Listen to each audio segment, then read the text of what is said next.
You may be familiar with the fact that at different altitudes, water boils at different temperatures. And if you're not aware of that fact, then this is a great revelation for you. In fact, if you boil the water here in San Antonio, it's going to be at a certain temperature that it'll boil. If you went up into the Rocky Mountains somewhere, though, it would be a much lower temperature that it would boil. And what I want to do is explore why that is, or at least how we could quantify that. And it involves something called the Clapeyron equation. And that's what we're going to be deriving here. So let me first start with a differential relationship that we should be comfortable with at this point. The total differential of the Gibbs energy would be the Gibbs energy partial derivative with respect to temperature at constant pressure, dt, plus the Gibbs partial derivative with respect to pressure at constant temperature, dp. Now I've left out the critical component that is dependent upon moles, but we could also add, if we wish, we could add a component that would involve the number of moles, dg dn, as at constant temperature and pressure, dn, and that would be another way to do all this, and we already know that this part is equal to the chemical potential. All right, but let me focus on just these first two because those are going to be the ones that will make a difference for us in the course of this conversation. All right, now, when I've written this way, I know that I can also write the differential for the Gibbs energy as minus s dt plus v dp plus mu dn. All right, that's the end part of this. So that tells me that minus s is equal to that partial derivative and volume is equal to that partial derivative. But now what if I were to substitute all of this for the molar Gibbs energy? So if I was interested in a differential involving the molar Gibbs energy, I would have the partial of the molar Gibbs energy with respect to temperature at constant pressure, dt, and the partial of the molar Gibbs energy at pressure, constant temperature, dp. This then would be equal to minus the molar entropy, and this would be equal to the molar volume.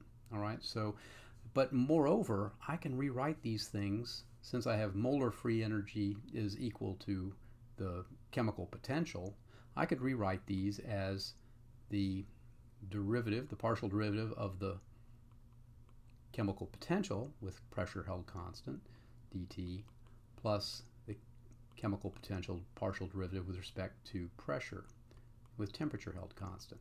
And then these things would still be equal to the molar entropy and the molar volume.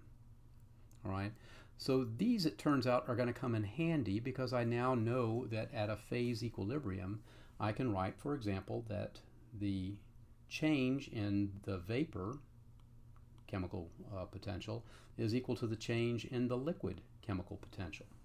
And I can now write these things out here. This is just d mu. Well, I don't need the bar anymore because it is dg bar. And I can do this separately for the liquid and the vapor. So let's do that. Let's write this thing separately for liquid and for vapor. So for the liquid, I would have that the total differential for the liquid would be equal to the partial of mu with respect to T at constant pressure, dt, and partial mu with respect to pressure at constant T, dp.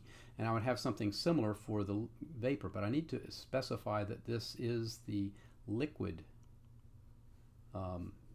chemical potential, not the vapor. So I'll have something similar for the vapor chemical potential. I'll write it here, that I'll have d mu vapor, d temperature, dt, plus d mu vapor, d pressure at constant temperature, dp.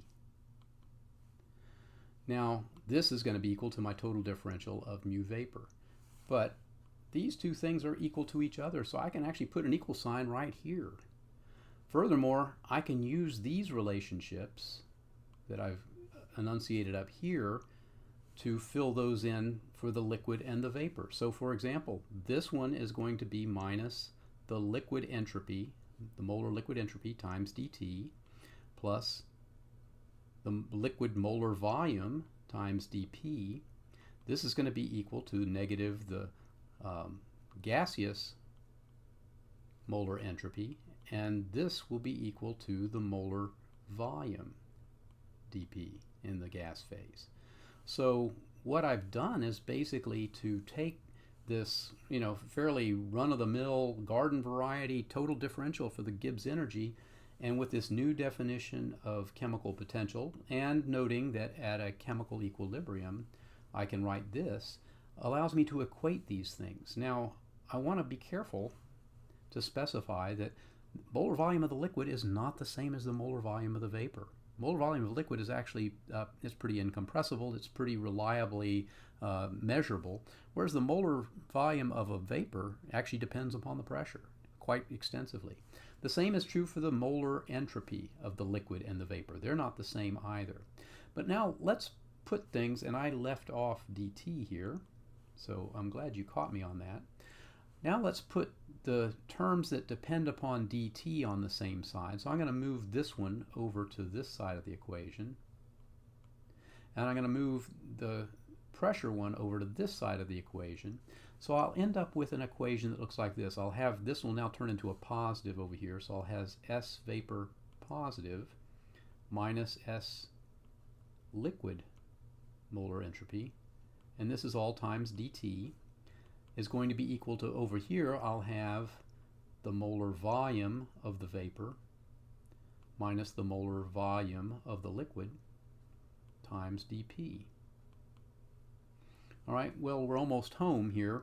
Now what I'm going to do is I'm going to isolate dP over dt, and I haven't calculated that as a total derivative, but an incremental change, a differential change in pressure divided by a differential change in temperature is mathematically the same as having done a derivative if I knew that function. And so now when I write this out, I'm going to express these things as something else. Now, the molar entropy of the vapor minus the molar entropy of the liquid, that's just the molar entropy change upon vaporization. So I can write this as del vap of the molar entropy change. Similarly, I can express this as the vaporization molar change in volume. So now I've got a suggestive equation that says that this dP over dt can be written as the molar change in the vapor molar entropy over the change in the molar volume for vaporization. But I'm not quite done yet, because I know I can express this molar entropy, and this is true for any phase transition, so I'll write it up here. This vaporization entropy is always going to be equal to the vaporization enthalpy divided by the temperature. And the temperature doesn't have to be the temperature of vaporization. This could be a vaporization that's happening at any temperature, but at that temperature we need to account for what is the change in the vaporization entropy and the change in the vaporization enthalpy for that temperature, not necessarily the temperature of vaporization. So if I include this down here, what I'll get is a final result, and I'll write this in red so it really stands out, that this dP dt is equal to the vaporization enthalpy change for a mole over T times the vaporization volume change for a mole. And this result is called the Clapeyron equation. All right, so what is this telling us? This has all been done for a system that is at a phase equilibrium. So this only applies if you are at an equilibrium between two different physical phases. All right, so in effect, what we're being told here is how do the pressure and the temperature change with one another, or say, as we change the pressure, how does the temperature change? As we change the temperature, how does the pressure change? And we can use this equation basically to determine how those changes happen.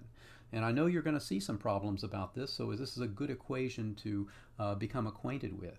All right, so this is something that is very useful when we want to do things like estimate what the boiling point temperature is going to be at a higher altitude where we know the pressure is lower. So we can uh, indicate the lower pressure in the dP part and determine the dT part by calculating this quantity over here. Now there's one last thing that I want to say about this chemical potential and how we can think about it in the case of an equilibrium that is a phase equilibrium or something else. And that is when we use an expression like this for the Gibbs energy, we say that the partial derivative of Gibbs energy with respect to pressure at constant temperature is equal to volume. We can then turn that into an integration to, and we did this a couple of lessons ago. We can turn this into a statement that says the Gibbs energy at a given temperature and pressure is just equal to the Gibbs energy, and I'll call it a standard Gibbs energy at a given temperature and 1 bar of pressure, plus RT times the log of the pressure over 1 bar. Well, I will tell you that it's completely legitimate to rewrite this equation in terms of our chemical potential.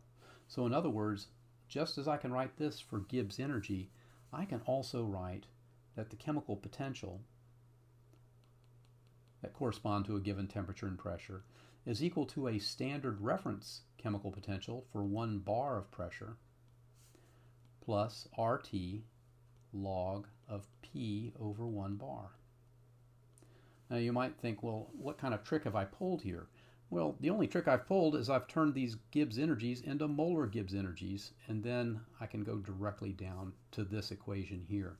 But it turns out this equation is going to be very helpful for us when we start looking at mixtures of different substances that make solutions, and it will also be very helpful when we begin thinking about chemical reactions. So I'm trying to emphasize these things so that you can see that there is a path forward from these equations that we're deriving now related to phase equilibria that will still be useful for you in later modules.